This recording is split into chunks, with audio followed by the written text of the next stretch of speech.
Brother made my life hell, then got my wife pregnant. Now he wants my help after our parents disowned him and left me their $2 million inheritance. My younger brother, David, has always harbored a deep-seated resentment towards me. If you think it stemmed from jealousy, you'd be wrong. He was the favored child, not me. There was no reason for him to be envious. To give you some context, our mother always indulged David. He was the golden child of our family. She cooked his meals, did his laundry, and even asked me to help him with his schoolwork. I was expected to assist him simply because we were family, but I never received the same consideration. I accepted this, as I was quite independent. Perhaps it was partly my fault for always meeting his needs without expecting anything in return. He never helped me when I needed it, and only approached me when he wanted something. While I was a quiet, introverted kid who enjoyed studying and keeping to myself, he was loud and rough, just like our dad. I also tend to be straightforward and honest, never sugarcoating things. I believe my mother may have developed a negative perception of me because of my straightforwardness.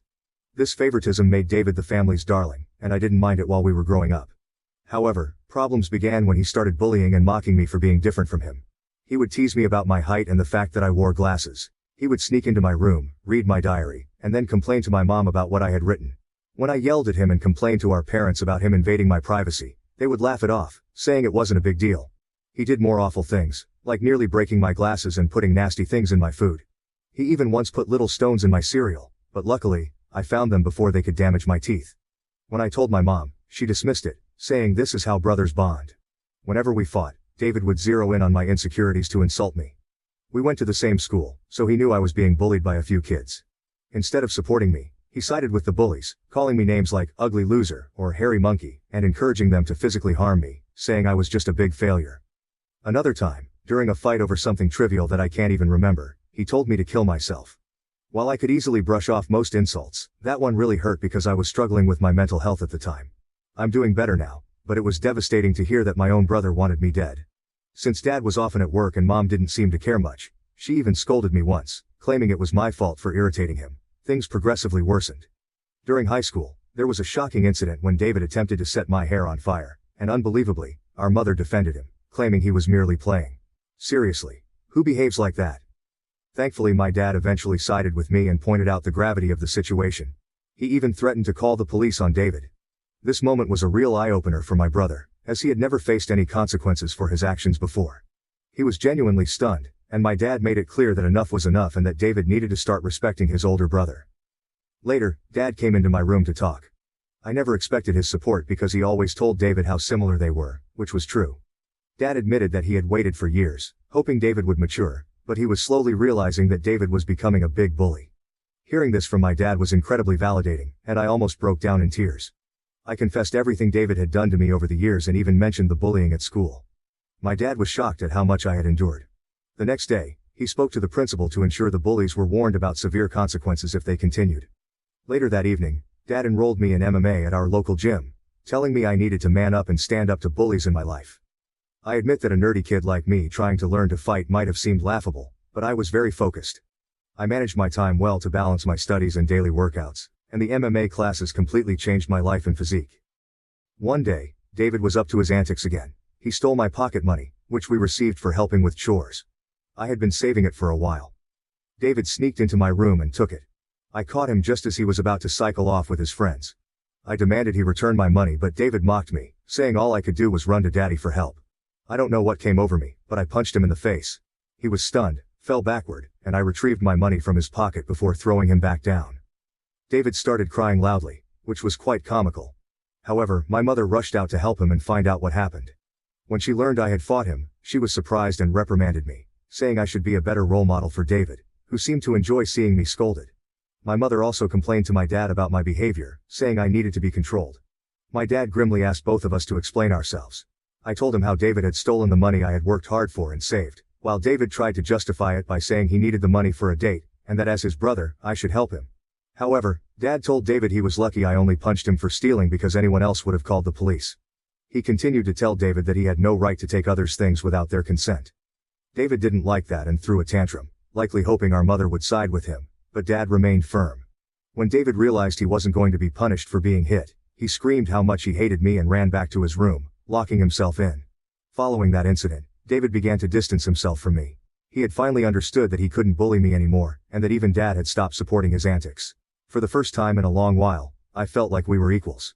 Though he could no longer physically harm me, he resorted to verbal insults when our parents weren't around. His behavior worsened with age, becoming angrier and more short-tempered each year. When I approached him with a question, he would ignore me and walk away, muttering insults like nerd or loser under his breath.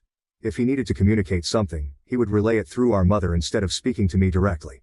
When I questioned her about why David couldn't just talk to me, she would urge me to be more understanding. I couldn't tell if it was just puberty or genuine hatred. Over time, dealing with his comments became unbearable, and I longed to move out and get away from him.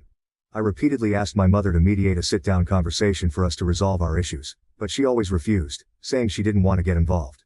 When I asked her opinion on why David treated me this way, she would brush off the question. Eventually, I left for my dream university, having earned a scholarship as a top student. My dad threw a party for me, and even my mom seemed proud. However, David remained aloof and distant, barely acknowledging my achievements. The day I left for university was a mix of excitement for the future and relief to escape the toxic home environment. The first few months at university were liberating. I made new friends, enjoyed my classes, and started to build a life separate from the oppressive atmosphere of my childhood. The constant fear of David's verbal attacks lifted, giving me a newfound sense of peace. During my second year, I met my wife Karen at a frat party through a friend, and we immediately clicked. Coming from a religious background, having kids outside of marriage was frowned upon. However, when we discovered she was pregnant in our final year, we decided to marry right after graduation. Our wedding was a small but joyful ceremony. Our parents were happy for us, and we enjoyed the celebration. At that moment, I believed Karen was the love of my life. I had always envisioned a monogamous relationship, one woman to come home to and share my life with. Despite other women showing interest over the years, I never pursued anything because I was genuinely content in my marriage. Karen was my dream girl, and I never wanted to hurt her. However, I later uncovered 2 incidents of infidelity in our marriage. One was an intermittent affair with her married co-worker that spanned several years, and the other was a brief fling with an ex-boyfriend during a visit to her family. Some might think I was naive, and looking back, I can't completely disagree. Each time we separated for a while, I chose to forgive my wife. I didn't want to raise our child in a broken home and believed we could overcome these obstacles. The affair with her co-worker happened when we were young, and I attributed it to youthful mistakes and poor judgment. For a period, things seemed to get better. Although I could never fully trust her again, I did my best to set aside my doubts, knowing that if I chose to forgive, I had to genuinely work toward a fresh start.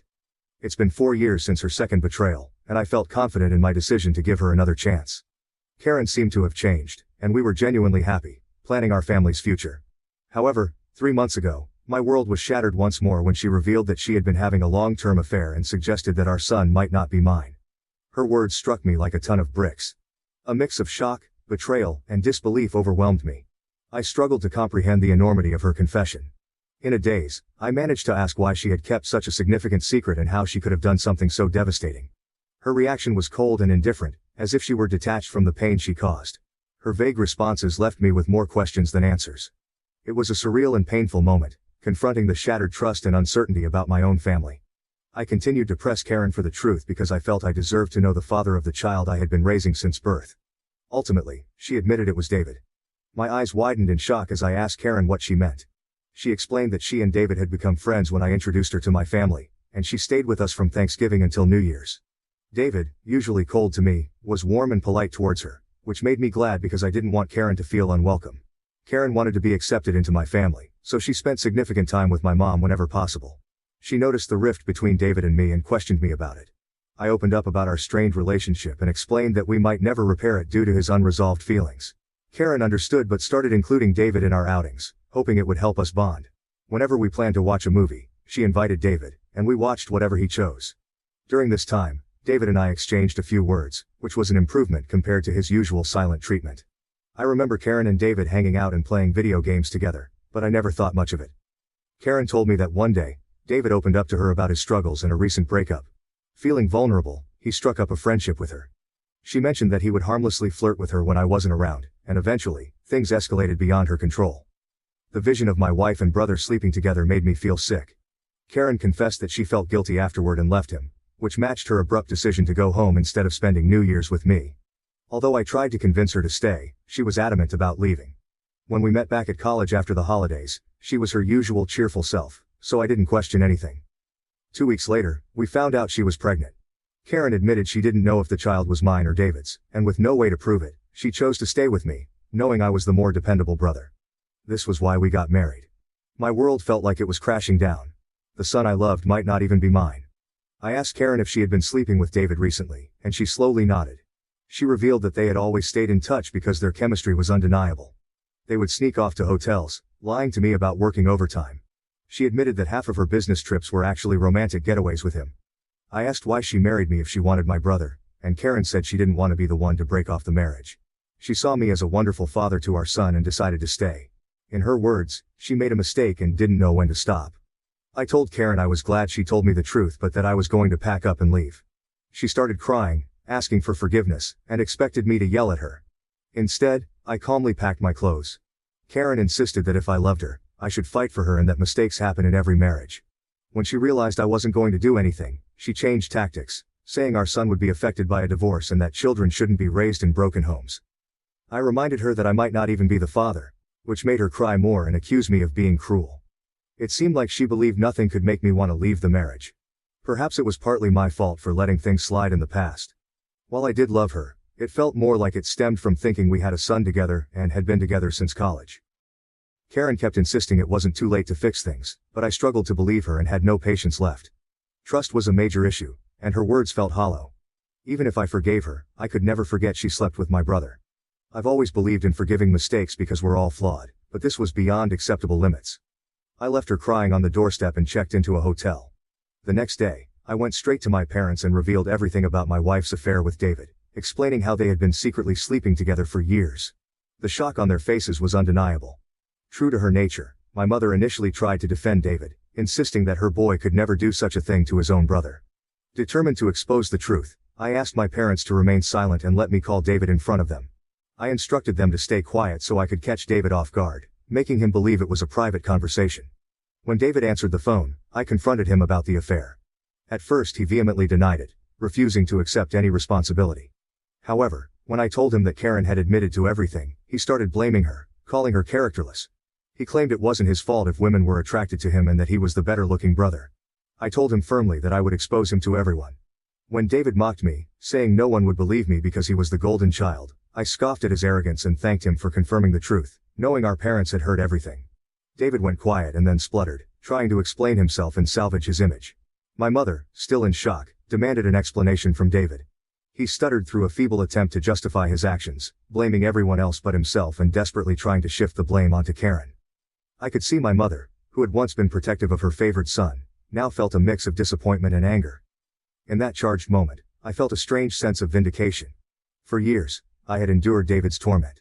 Now, the truth was out, and the roles were reversed. It was David who stood exposed, his actions laid bare for everyone to see. As David's words faltered, my father, usually reserved in his expressions, couldn't contain his disappointment. He asked me to pass him the phone and began to speak to David. David, my father began, his voice laden with disappointment. What you've done isn't just a betrayal of your brother, but a betrayal of this family. You slept with your brother's wife and continued the affair even after they were married. Your actions have severe consequences and have irreversibly shattered the trust we had in you.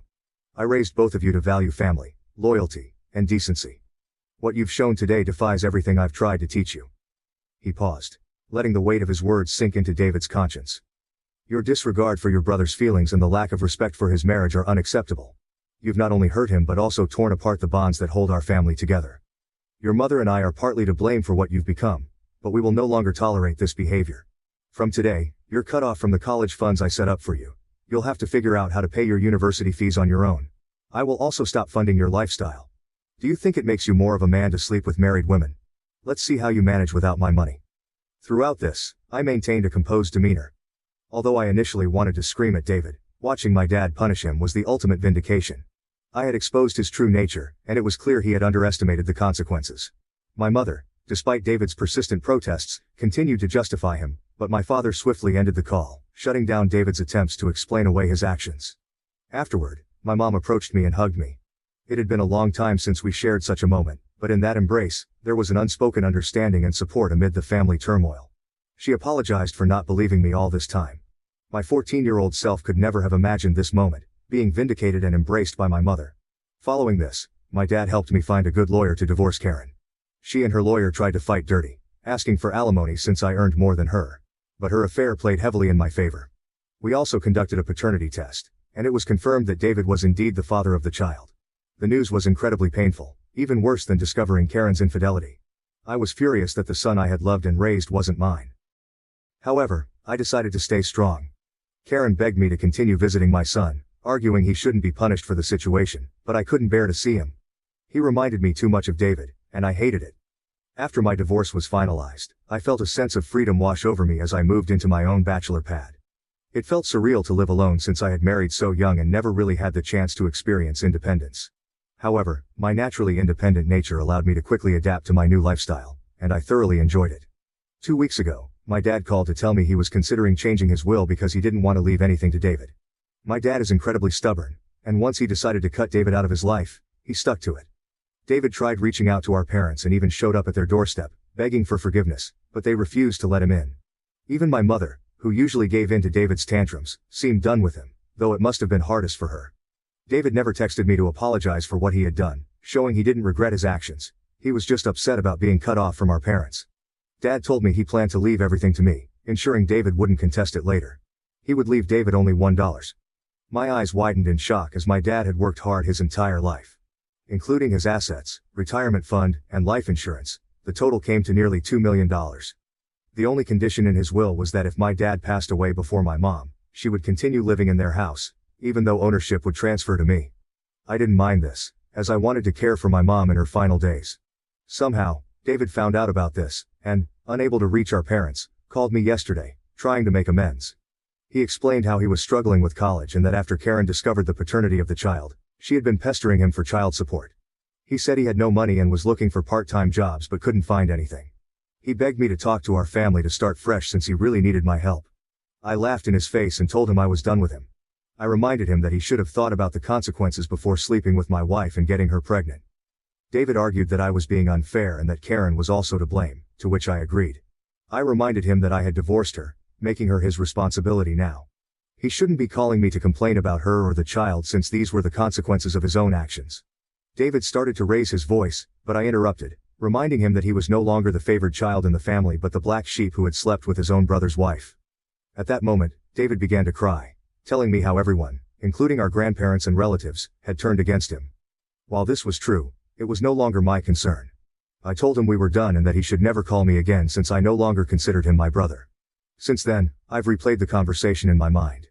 Despite my hatred for my brother, I had never heard him cry, at least not since we were kids. I won't lie. It did hurt me a bit to see him so helpless. So, I guess I'm here to ask if I should talk to our parents about him or if I would be an asshole if I don't. Update 1. Hi everyone, many of you have been asking why I am no longer in contact with my son Henry, and some have even called me cruel. I need to explain that I am not comfortable raising another man's child. This isn't a stepson situation. I was led to believe Henry was my son, only to later discover he is actually my brother David's son. Naturally, this revelation hurt deeply, and I cried over it for days. The main reason I don't want any contact with Henry is that I no longer want Karen in my life. If I remain connected to her child, she will find a way to re-enter my life, and I need my space. You may think I'm cruel or selfish, but I can't see him ever again, at least not for a very long time. Update 2. Most of you correctly guessed that it was my mother who informed David about my dad changing his will, leading David to call me as a last resort to fix things.